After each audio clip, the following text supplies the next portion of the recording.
Good morning. Good morning, friends. Good morning, nations, the nations of the world.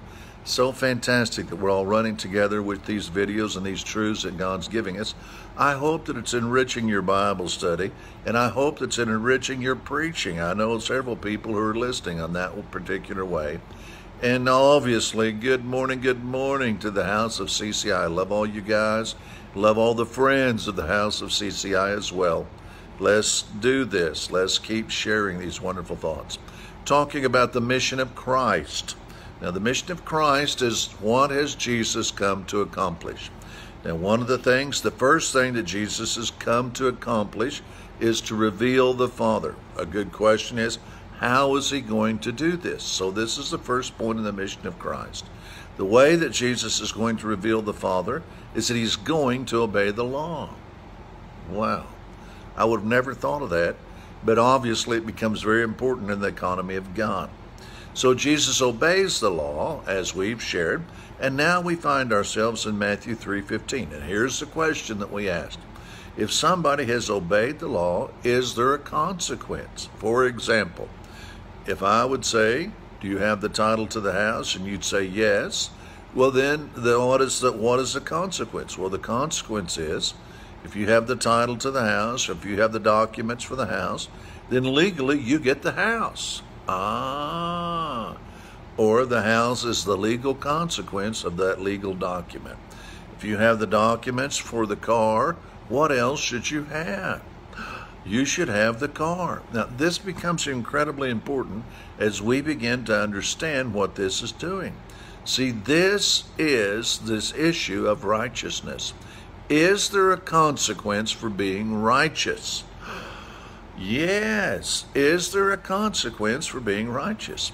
And the Bible is very clear. One time, I just imagined myself standing by Jesus as he came out of the waters of baptism. And so as Jesus comes out of the waters of baptism, one of the Gospels says this. When he comes out, crack!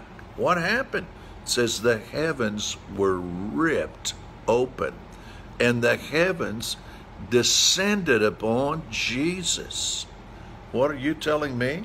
Well, one of the times, like I was saying, I imagined I was sitting there when Jesus was baptized, and I asked the question, why is this issue so important of establishing righteousness? And then I could just imagine Jesus looking at me and says, hey, have you never read Deuteronomy 28? Well, if we would go and we would read Deuteronomy 28, 1 through 14, it literally, the chapter starts with what are the consequences of having obeyed this law. And the consequences, what are they?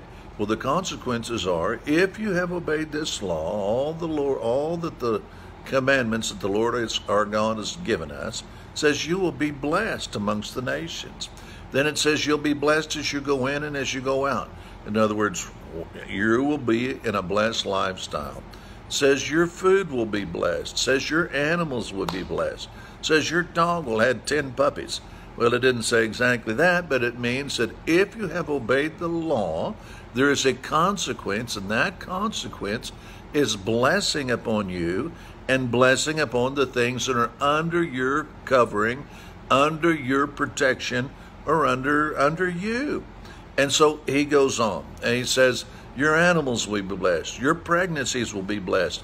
Your food production will be blessed.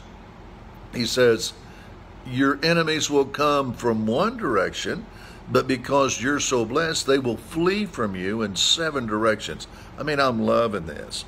And so then it says, if you can get a hold of this, it's almost like Moses is frustrated because he's trying to say how great this legal consequence is of what has happened. In other words, the consequence of total obedience, the consequence of being righteous before the law, he says, he's named all these things a blessing, and then he says, everything you do will be blessed. It's like he puts his pen down, thinks for a minute, says your enemies will come in one direction, they will flee in 7 directions, and then he puts his pen down and thinks, what else can I say, what else can I say?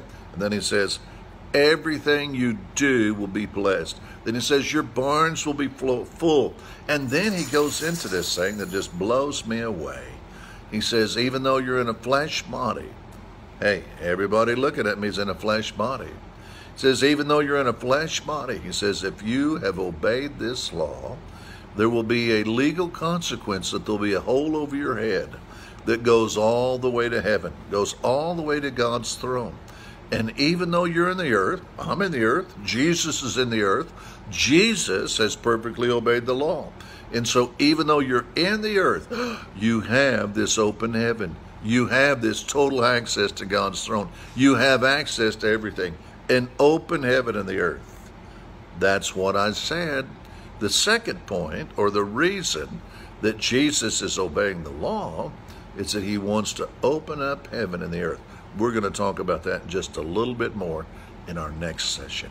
Selah, or pause and think on that. Bless you. Hey, share this with everybody. Let's take advantage of all this stuff. And hope to see you soon in the CCI app.